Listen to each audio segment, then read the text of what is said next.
네, 할렐루야. 2월 28일 월요일 짱목과 말씀수다의 시간입니다. 2년 동안 말씀수다에 함께 해주신 우리 모든 지체분들을 환영하고 감사하고 또 축복합니다. 자, 오늘 우리에게 주시는 말씀은 창세기 22장 15절부터 24절의 내용의 말씀인데 하나님 말씀을 보시겠습니다. 여호와의 사자가 하늘에서부터 두 번째 아브라함을 불러 이르시되 여호와께서 이르시기를 내가 나를 가리켜 맹세하노니 내가 이같이 행하여 내 아들 내 독자도 아끼지 아니하였은즉 내가 내게 큰 복을 주고 내 씨가 크게 번성하여 하늘의 별과 같고 바닷가의 모래와 같게 하리니 내 씨가 그 대적의 성문을 차지하리라. 또 내 씨로 말미암아 천하 만민이 복을 받으리니 이는 내가 나의 말을 준행하였음이니라 하셨다 하니라. 이에 아브라함이 그의 종들에게로 돌아가서 함께 떠나 부엘세바에 이르러 거기 거주하였더라. 이 일 후에 어떤 사람이 아브라함에게 알리어 이르기를 밀가가 당신의 형제 나홀에게 자녀를 낳았다 하였더라. 그의 맏아들은 우스요 우스의 형제는 부스와 아람의 아버지 그무엘과 게색과 하소와 빌다스와 이들랍과 부두엘이라. 이 8사람은 아브라함의 형제 나홀의 아내 밀가의 소생이며 부두엘은 리브가를 낳았고 나홀의 첩 루마라 하는 자도 데바와 가함과 다스와 마아가를 낳았더라. 네, 오늘 말씀은 사실은 22장 말씀이 굉장히 중요한데 이게 이제 토요일 주일에 22장의 이야기가 있기 때문에 아브라함에 대한 이야기를 전체적으로 이제 말씀을 드리는 것이 좋겠다. 서로 이렇게 나누는 것이 훨씬 좋겠다라고 생각이 들어요.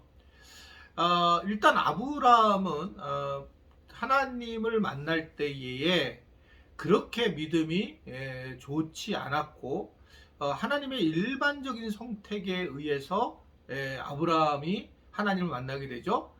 창세기 12장의 내용의 말씀을 보면 하나님께서 아브라함을 찾아가서 너는 복이 될 거고 너를 축복하는 자에게 복을 내리고 너를 저주하는 자에게 저주가 될 것이다 라고 하면서 우리가 고민돼야 될 부분은 그래서 네가 이 땅에서 잘 될 거다. 네가 큰 복을 누리게 되고 내 씨가 크게 번성해서 별과 바닷가의 모래와 같이 되게 하리라 라고 얘기하는 겁니다.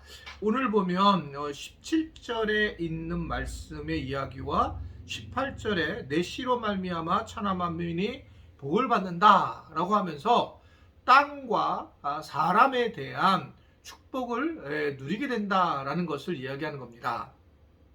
그래서 이제 구약에서 이 복이라는 의미를 우리가 어떻게 이해를 하게 되냐면 아브라함의 것을 보게 되면 우리가 열심히 우리가 하나님을 믿게 되면 우리 자손이 잘 되고 또한 우리가 물질의 풍요로움을 누릴 거다라고 하는 것들을 이제 말씀을 하잖아요.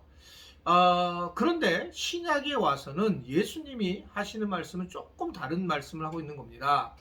예수님은 어떻게 말씀하십니까? 누구든지 좁은 길로 들어가라.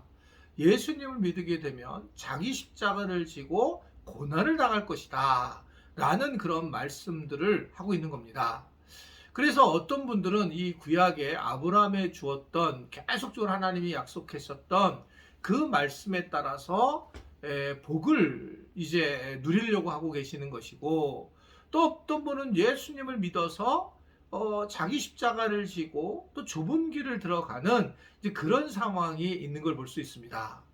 자, 이런 것은 구약과 신약 사이에 어떤 갭이 있었을 텐데 이것을 이제 어떻게 해석할 수 있는가라고 하는 것은 지난번에 이제 저희 교회 저녁에 오셨던 김동일 목사님 계시죠. 되게 말씀 좋으셨잖아요. 이제 그분하고 같이 이제 줌으로 우리 공부를 하고 있어요. 제가 토요일 날 오전에 8시부터 9시 반까지. 근데 김동일 교수님이 쓴 책이 있는데 그 책을 가지고 이제 나누고 있는데 굉장히 좋은 책이고 내가 기회가 되면 그 책을 가지고 우리 교인들에게 함께 공부를 시키고 싶어요. 굉장히 이제 어떻게 생각하면 제가 볼 때는 목회자와 교인들 중간의 신학책. 그래서 굉장히 성경을 이해하는 데 도움이 될 거라고 보여져서 언젠가 조금 여유가 되면 이 책을 가지고 제가 지금 공부하고 있는 중이니까 함께 이제 뭐 어떤 방식이든지 줌이든지 아니면 이렇게 함께 하든지 간에 이제 공부를 좀 하려고 그렇게 생각하고 있어요. 근데 이제 그 김동일 목사님이 이제 얘기하는 부분이고 또 실제적으로 신학자들의 의견을 가지고 함께한 이야기가 거기 나오는데 굉장히 공감되는 얘기예요. 그게 이제 무슨 얘기냐면 요한복음을 많이 보게 되면 요한복음 자체가 네 가지의 책으로 구별이 되어 있는데 그 중에 이제 기적의 책이 따로 기적이 일어나는 것이 요한복음 2장부터 12장까지 11장까지 이렇게 쭉 기적들만 이렇게 쭉 나옵니다. 묶어서. 그런데 그 요한은 이것을 기적을 뭐라고 표현하냐면 표적이라고 표현을 하는 거죠. 표적. 그래서 이것은 사실은 기적을 일으킨 사건이라기보다 표적을 드러내서 하나님의 나라의 의도를 드러낸 거다.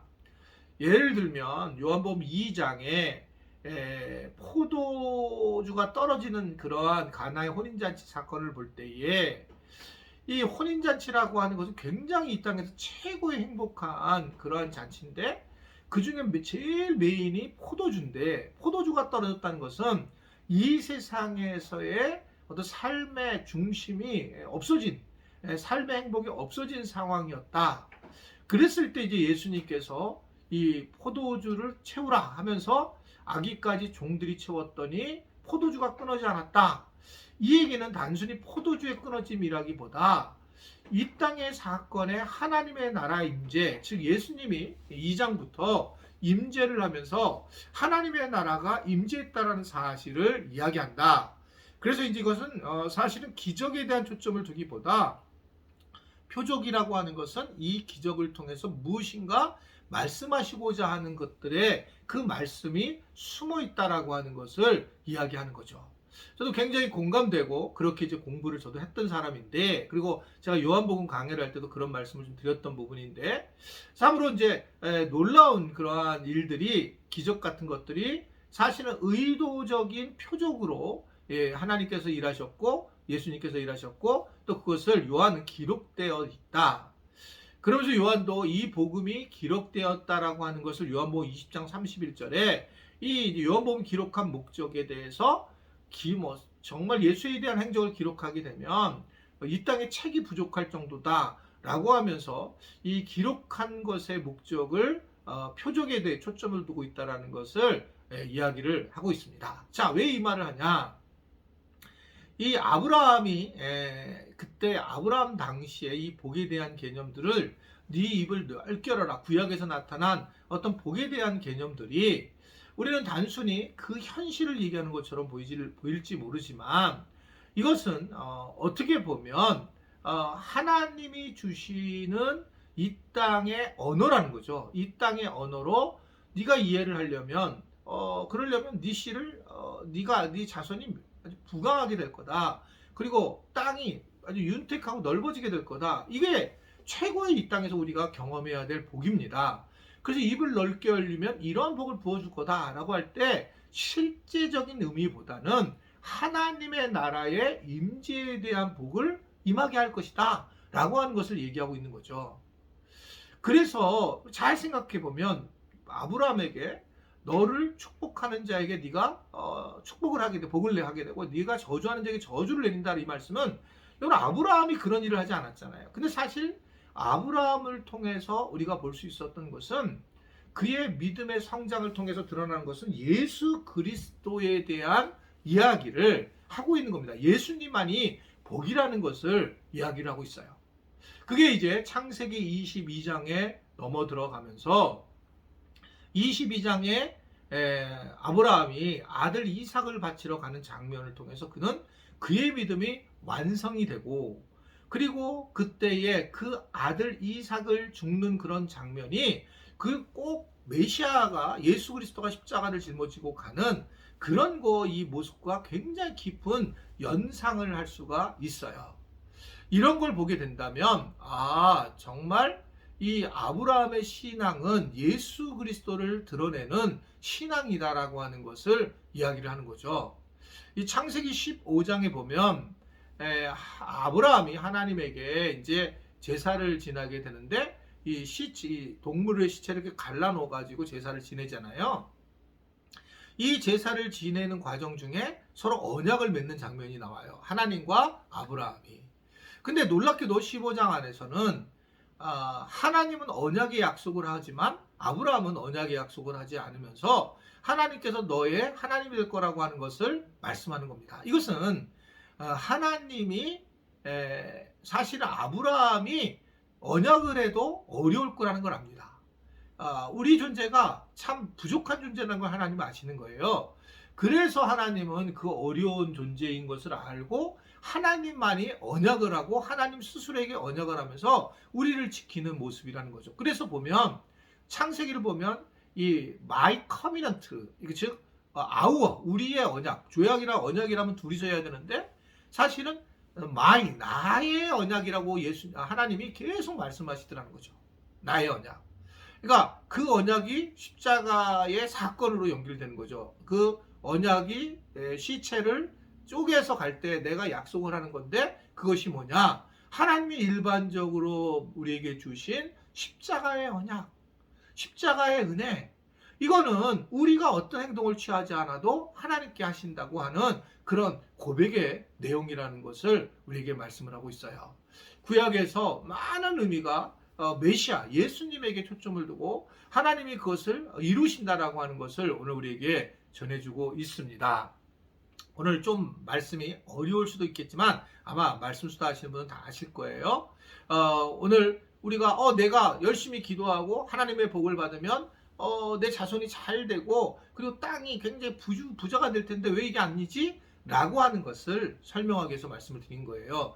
이것은 하늘나라의 언어를 하나님의 나라의 임재를 이 땅의 언어로 만들어진 것이다. 그래서 우리가 예수 믿고 그렇게 부자가 될 수도 있겠지만 예수 믿고 자녀들이 잘 될 수도 있겠지만 사실은 것은 예수님 믿고 바르게 살아가서 얻어진 결과지 어떻게 보면 그것이 하나님을 그냥 믿기만 한 것으로 그러한 복을 누리는 것이 아니라 하나님의 나라의 임재를 경험하면서 그거를 통해서 얻어지는 거죠. 그러니까 예수 믿는 사람들은 관계를 잘하죠.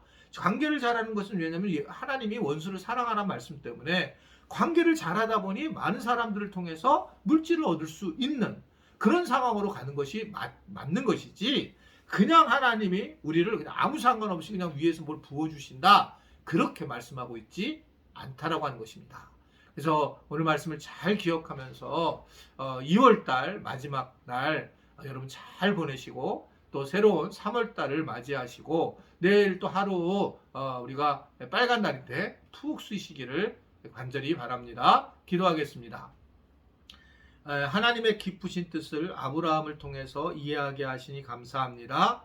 오늘 말씀을 통해서 큰 은혜를 누리게 하시고 그 은혜 가운데 거할 수 있는 우리 모두가 되게 하시고 새로운 3월 달에도 우리가 하나님의 은혜 가운데 최선을 다해서 살게 하시고 또 말씀 수다가 언제까지 될지는 모르겠지만 우리가 마지막까지 말씀 수다를 잘 듣고 그 말씀 수다에서 우리가 큰 은혜를 누리도록 주님께서 붙잡아 주시고 인도하여 주옵소서. 예수님의 이름으로 기도드리옵나이다. 아멘.